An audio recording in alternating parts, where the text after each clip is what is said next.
Welcome back, everyone. So in this topic, or in this lesson, we're going to talk about average rate of change between polar graphs or in polar graphs, and then we're going to talk about extrema on polar graphs. So starting off, we're going to be given the equation y equals 1 plus 2 sine of x, and then we're going to graph it both rectangularly, and we're going to graph it in a polar graph. So we have the two graphs kind of off to a great start. We have both of the graphs graphed side by side using the two different types of graphs.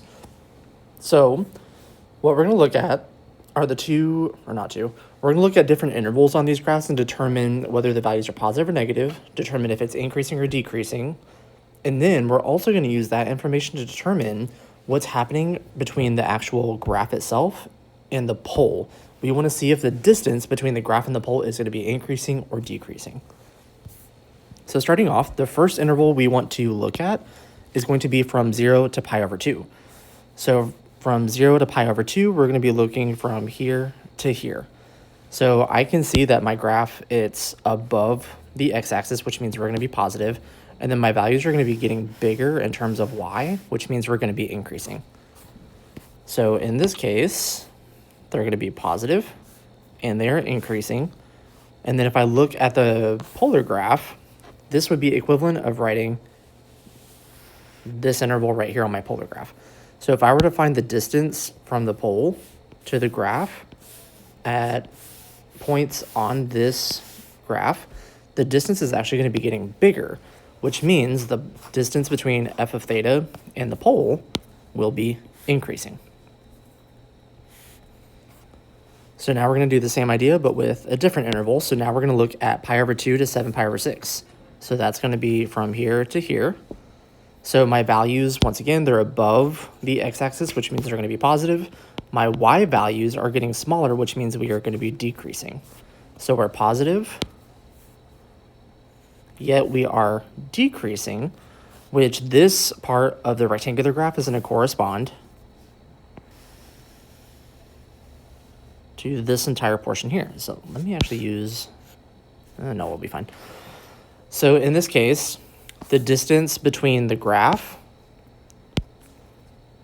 and the pole, that distance is actually getting smaller, which means the distance is going to be decreasing. So over here, we're going to say the distance between them is decreasing. And then for the next one, now we're looking at the interval from 7 pi over 6 to 3 pi over 2. So 7 pi over 6 to 3 pi over 2, which on my polar graph, that's actually going to correspond to this little part of my inner loop, which means if I look here, the distance is actually going to be getting bigger. It's getting further away from the pole. So what's happening here is my values, they're negative, since on the rectangular graph, they're below the x-axis. However, the values are decreasing, but in terms of the polar graph, the distance is actually going to be increasing. And then for the next interval, now we're going to look from 3 pi over 2 to 11 pi over 6. So now we're negative and increasing, and then that's going to correspond to the second half of my inner loop. And if you notice, we're actually getting closer to the pole, so the distance is going to be decreasing. So here, we are going to be negative, but the values are increasing, so the distance between f of theta and the pole will be decreasing. And last but not least, now we're going to look at the interval from 11 pi over 6 to 2 pi, which that interval is going to account for this little sliver right here. So we're getting further and further away from the pole, which means we're actually going to be increasing. So we are going to be positive, increasing, but getting further and further away from the pole. So hopefully you can see a pattern, but what we're looking at is whenever your function is going to be both positive and increasing, or if it's negative and decreasing,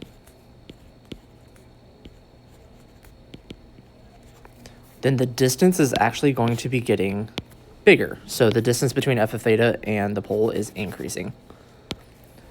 Then, if your function, if it's positive and decreasing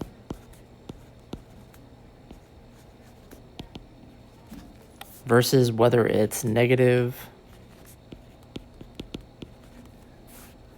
and increasing, then that tells you that the distance between f of theta and the pole will be decreasing. So this is kind of putting all of this information from the front page, or the first page rather, it's kind of putting it in layman's terms. So now we're going to use this information and we're going to move on to number 6. So I'm going to be given the equation r equals 2 cosine theta. We want to sketch the rectangular and polar coordinates representing this equation. And then we're going to find the intervals where the distance is going to be increasing and decreasing between the graph and the pole. So over here, so based on my equation, 2 plus 2 cosine theta, we're going to have a midline at 2. So I'm going to go ahead and draw my midline, which once again, you don't have to, but I like to. And then for cosine, we're going to start at a high point, then go to a midpoint, and then a low point. So start at a high point, then the amplitude of 2, then go to a midpoint, then a low point, then to a midpoint, and then back to a high point. So your graph, wow, terrible.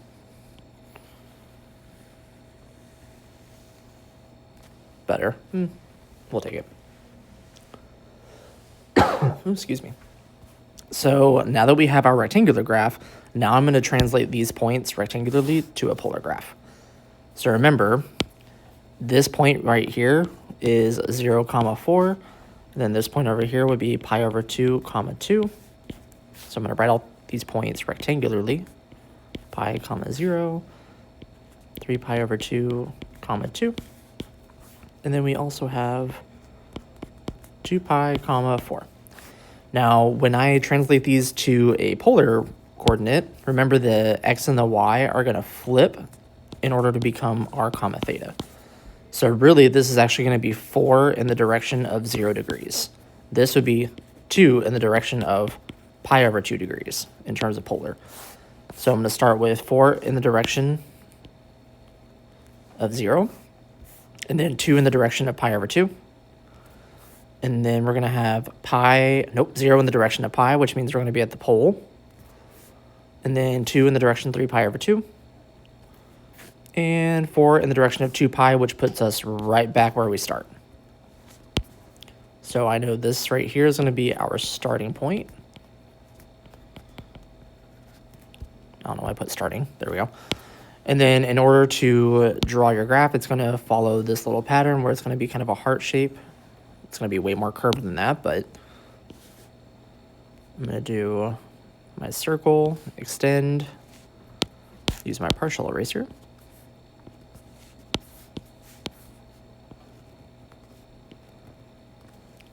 And that will be your cardioid. So what's happening is your graph is going to be following this kind of path. And then it's going to be increasing. Nope, that's what I want. So we're going to be increasing after we pass through the pole and we come back around, but we're going to be decreasing from when we start to when we get to the pole. So we want to write this information in terms of intervals. So the same information is still going to hold over here. So when we find increasing, this is still going to be when it's positive and increasing. And then it could also be when it's negative and decreasing. Whoops, there we go. And then for when it's decreasing, or that distance is decreasing, that's going to tell you when it's positive and decreasing, or when it is negative and increasing. Now, if you look back at your rectangular graph over here, notice how we never go below the x-axis, so we're never negative. So for your patterns over here, since it's never negative, I don't have to worry about this bottom over here, the bottom options, because we're never negative. So we're only looking to see when it's positive increasing versus positive and decreasing. So in order to look at the intervals, I'm going to look at my rectangular graph, and then I'm also going to look at the polar graph. So I know from 0 to pi, we're going to be decreasing. So positive and decreasing tells me I'm going to be over here. So from 0 to pi, I'll be decreasing. And then looking back at my graph over here, from pi to 2 pi, I will be increasing. So that's when the distance between the graph and the pole will be increasing. So from pi to 2 pi. Ta-da. Now, looking at 7. So with 7, now we're going to graph f of theta equals 2 cosine squared theta. Now this is the same as writing r equals 2 cosine squared theta. So we might write the r, or we could even write the f of theta. It doesn't matter how we write it. Tomato, tomato. Now, what will help with graphing this function is you can start with just graphing 2 cosine theta and just kind of ignoring the squared. But what's going to happen when we account for the squared is your roots will become minimums.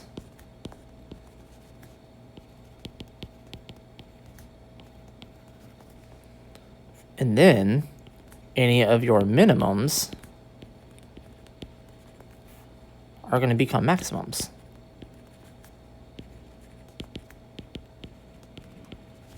And that's because we are squaring it. All because we're squaring it. Because remember, if you square something, you can't have any negative values. So if I have a minimum that's negative, when I square it, it's actually going to come back and become a maximum. So if I were to graph 2 cosine of theta, it would look something like this. So then my minimum down here is actually going to become a maximum.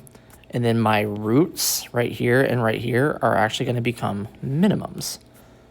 So really my graph is then going to look like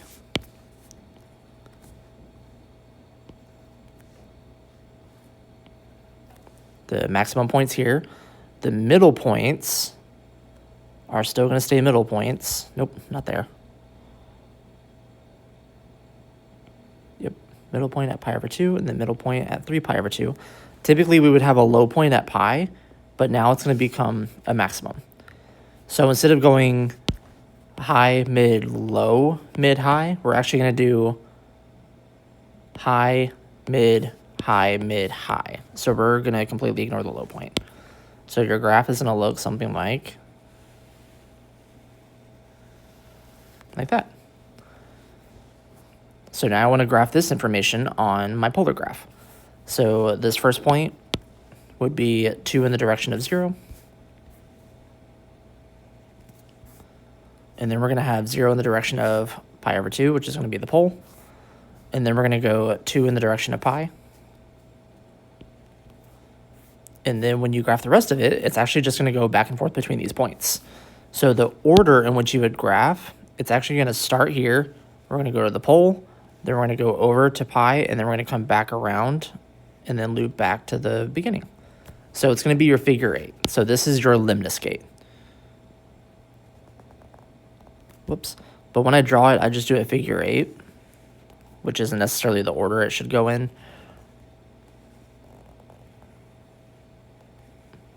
I guess that would be the better way to do it. So now we're going to look at your intervals where it's increasing and decreasing. So my distance in the pole, so it's going to be decreasing when we first get from the starting point to the pole, and then it's going to increase when we leave the pole and go over towards pi, but then decrease after pi and we go back towards the pole, and then increase again once we leave that pole. So I have increasing in green and then decreasing in pink, which I will also signify the starting. So start. And then we're going to be following this pattern. So this would be segment 1, segment 2, segment 3, and then segment 4. So for my values in which I'm increasing, so I'm going to be following the interval here from pi over 2 to pi and 3 pi over 2 to 2 pi. And then I will be decreasing from 0 to pi over 2 and then pi to 3 pi over 2. So increasing,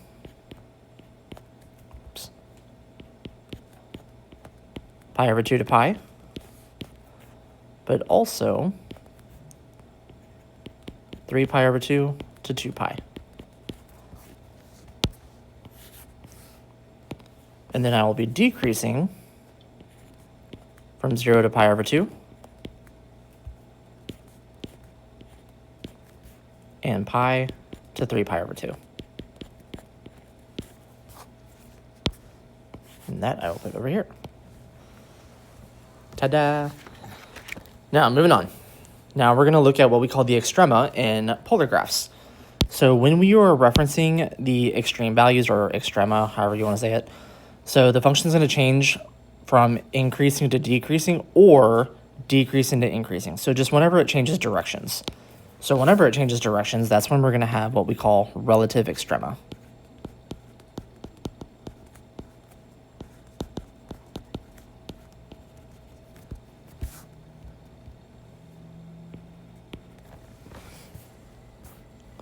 So we're going to refer back to our graphs that we did on the previous 3 problems. So we have the graphs again from the very first problem, and then we're going to talk about the graphs from problem 6 and then from problem 7. So looking at number 8 here, so what conclusion can we draw and determine about the extrema in the polar graphs from the graph above? So when I look at my rectangular graph, your extrema are going to be your high points and your low points, so your maximums and your minimums. So I have a maximum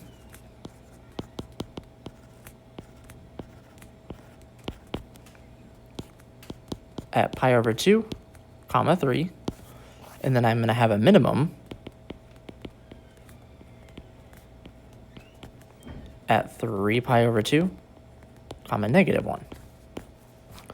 Now, in terms of writing minimum and maximum, we're not going to actually use minimum maximum, we're just going to say extrema.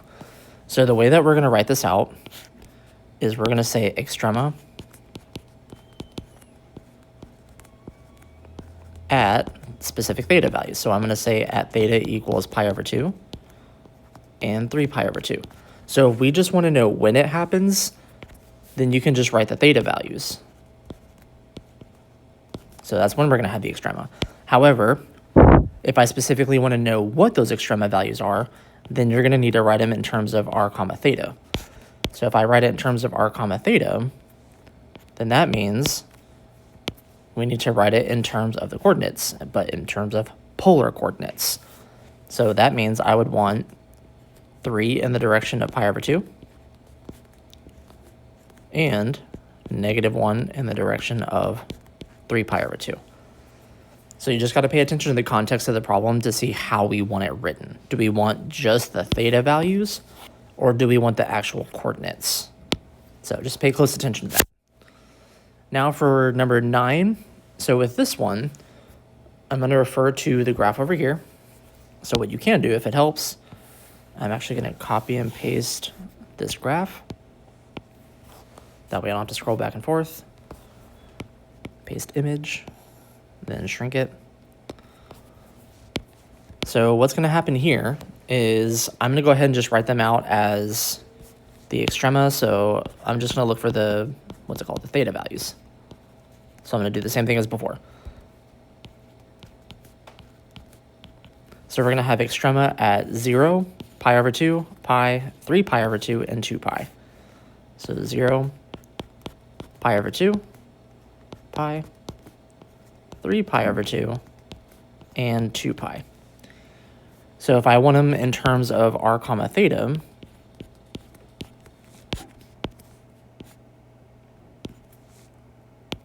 then that means I'm going to want 4 in the direction of 0. Then I want 2 in the direction pi over 2.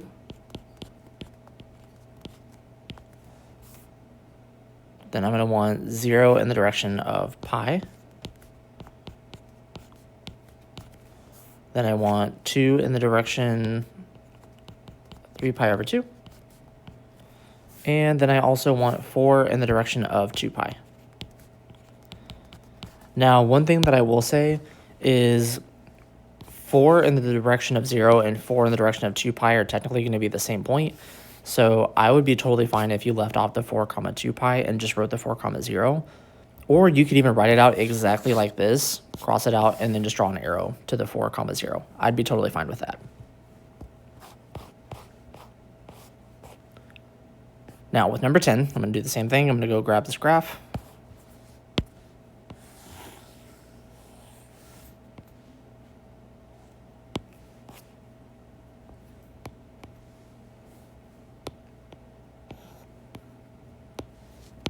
It's also clearly labeled.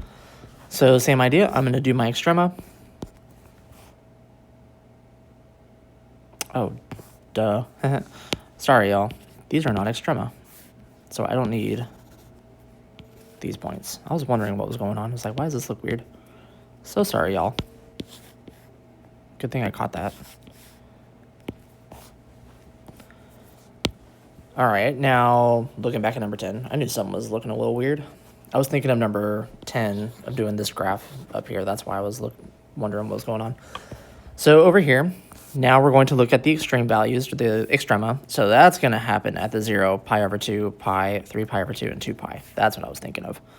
So 0, pi over 2, pi, 3 pi over 2, and 2 pi. So then if I want it in terms of r comma theta, then I'm going to want 2 in the direction of 0. Then I want 0 in the direction pi over 2. Then I want 2 in the direction of pi. 0 in the direction 3 pi over 2. And 2 in the direction of 2 pi. So the previous statement that I did say still holds true. So because these are the same, you may not have to write that point. I would also say, if it's multiple choice, definitely look out for the points that we do list. So once again, this is really the same point as this over here. The only reason why I'm really keeping the 0 pi over 2 and the 0, 3 pi over 2 is because they technically go in different directions, even though the distance is still the same. So I'm going to go ahead and still account for them, even though they are locationally still the same point. Now, moving on. Now we're going to look at the average rate of change. So with average rate of change, what we did earlier on in the school year is still going to hold true.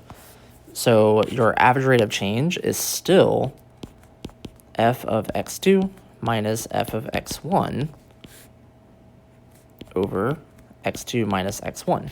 Now this is very similar to writing out y2 minus y1 over x2 minus x1, which we all have come to know and love as slope. So we're still going to do the same idea, but now we're going to kind of transition into polar graphs. So when you are looking at polar graphs are going to be, or polar coordinates rather, are going to be written in the form of r comma theta. Now what you got to be careful about is your input is actually going to be your theta value, and then your output is actually the r value. So this is backwards from what we're used to. We're used to the input being the x value and the output being a y value. But when we're talking about polar, it's actually going to be backwards. So with your average rate of change, or your AROC with polar, we're actually going to plug in a theta value in order to get the r value. So we're going to do f of theta 2 minus f of theta 1, and that's going to be over theta 2 minus theta 1. Now when you plug in your theta value, like I said, you actually get an r value. So our average rate of change is going to be r2 minus r1 over theta 2 minus theta 1. So this equation right here, this is going to be your really big takeaway for this entire page. So this is going to be your golden ticket for this whole page. So looking at this next problem down here, number 11, what I'm actually going to do is, I know I give you this table over here on the left side, but I'm actually going to completely ignore this table because I want to kind of treat this question like it's a test question. And on the test, we're not going to give you all this information over here on the left side. So I'm going to go ahead and treat it as if all we're given is the graph. So starting off, based on the shape of the graph, I can see that we are working with a cardioid. So with a cardioid,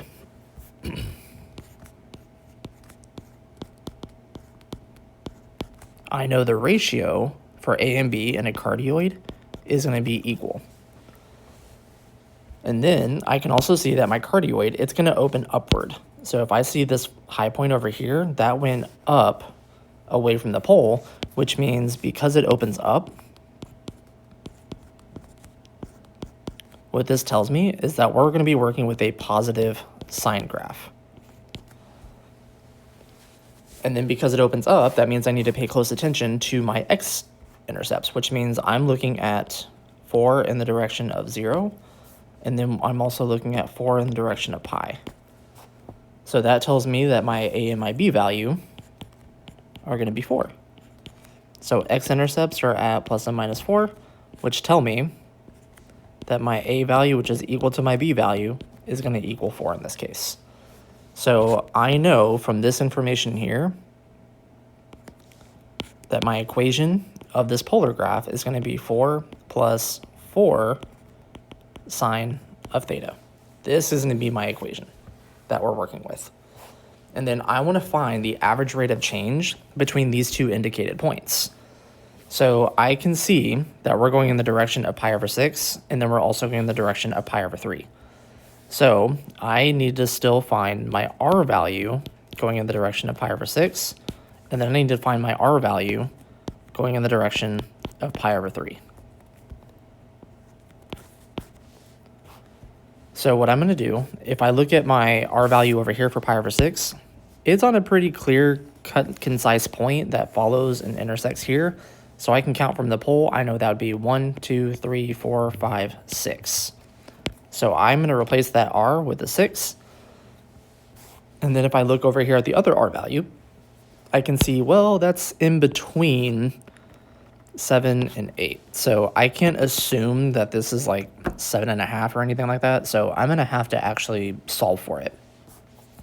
So what that means I'm going to do is I'm going to come over here. I'm actually going to take my equation that I just got, and I'm going to plug in pi over 3. So I'm going to have f of pi over 3 equals 4 plus 4 sine of pi over 3. So I'm going to solve. So this tells me I'm going to get 4 plus 4 sine of pi over 3 is going to be root 3 over 2, which is going to give me 4 plus 2 root 3. So this is going to be this r value right here. Now, I can also go ahead and check my other r value just in case, which, I mean, this would be a good idea to check. So f of pi over 6, 4 plus 4 sine of pi over 6. So this would be 4 plus 4 sine of pi over 6, which is half. So that would be 4 plus 2, which is equal to 6. So I'm good on that one. So now I need to do my average rate of change. So the average rate of change that you're going to do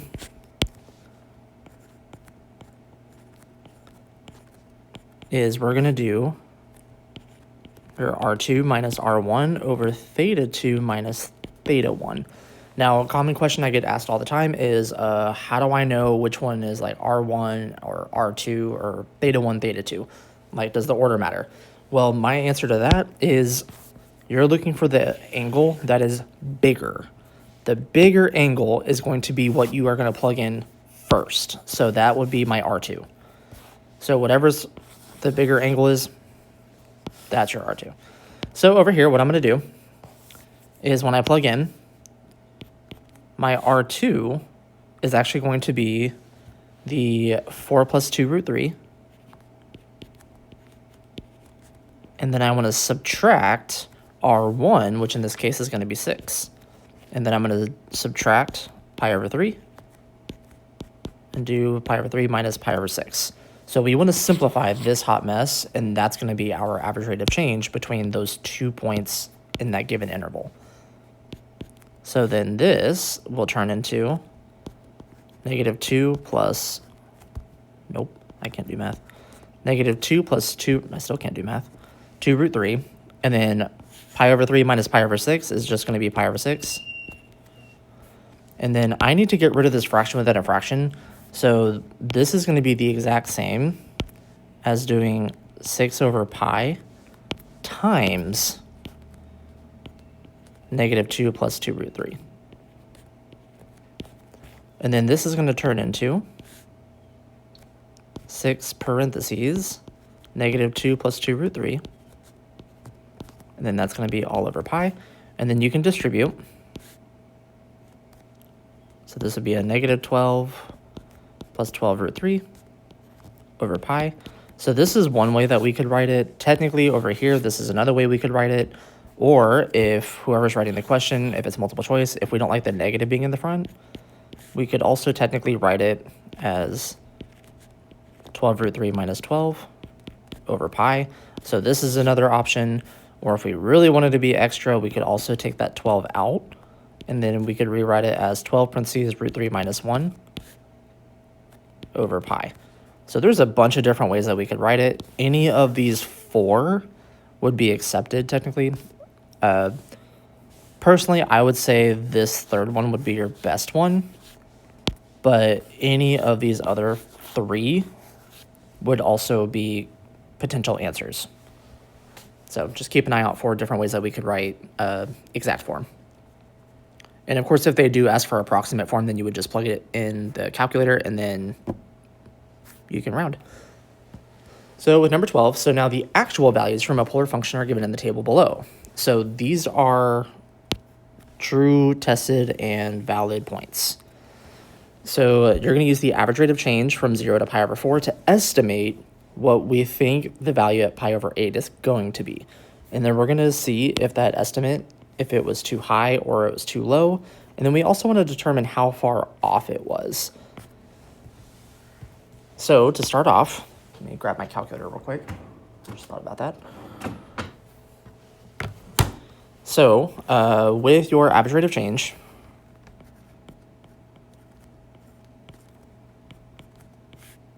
so this is still going to be R2 minus R1 over theta 2 minus theta 1. Now I want to do the average rate of change from 0 to pi over 4. So pi over 4 is the bigger angle, so that's what I need to plug in for R2 and theta 2. So I'm going to do f of pi over 4 minus f of 0, and then that's going to be over pi over 4 minus 0. So my values when I plug in, so we're going to plug in 7 root 2 for f of pi over 4. So 7 root 2 minus f of 0, which is going to be 0. And then that's going to be over pi over 4 minus 0. So this is going to turn into 7 root 2 over pi over 4. And then once again, we don't like having a fraction within a fraction. So this is going to be 7 root 2 times 4 over pi, which is going to be 7 root 2 times 4 over pi, which is going to simplify and become 28 root 2 over pi. Now, this value right here is what we're going to use for the next part. So this is kind of a domino problem. You mess up on that part, you're going to mess up on the next part. So I need to set up another average rate of change.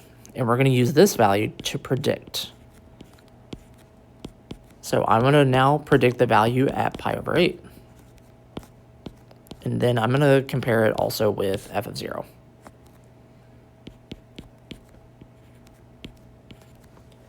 So I need to plug in the value that I just got for the average rate of change, and I'm going to plug in for f of 0, and then we're going to actually solve and figure out what f of 8 is. So the average rate of change that we just got was 28 root 2 over pi, and then I'm going to set that equal to f of pi over 8 minus f of 0, which we know is going to be 0. And then that's going to be over pi over 8 minus 0, which is just pi over 8. So now this is going to turn into 28 root 2 over pi. And then this is going to equal f of pi over 8 over pi over 8. And now I want to get rid of this pi over 8 over here, so I'm going to multiply both sides by pi over 8. So I'm going to go ahead and flip the sides as well. So f of pi over 8 is going to equal 28 root 2 over 8, or sorry, over pi, then times pi over 8. Then your pi's are going to simplify, and then we're going to simplify 28 and 8. So that means when I simplify using the average rate of change, that means this is actually going to turn into 7 root 2 over 2. So the AROC is actually going to predict a higher value. So then I can do 7 root 2 if I want to find the difference, minus that. So that's going to give me, if I want to find the exact value. So this is really the only step you would need a calculator on if we even ask you to do this step. So 7 root 2 over 2 minus 7 halves.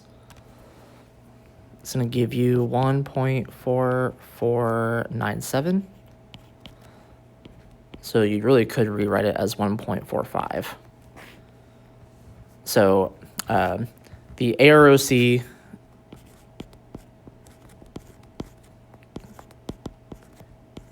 gives an overestimate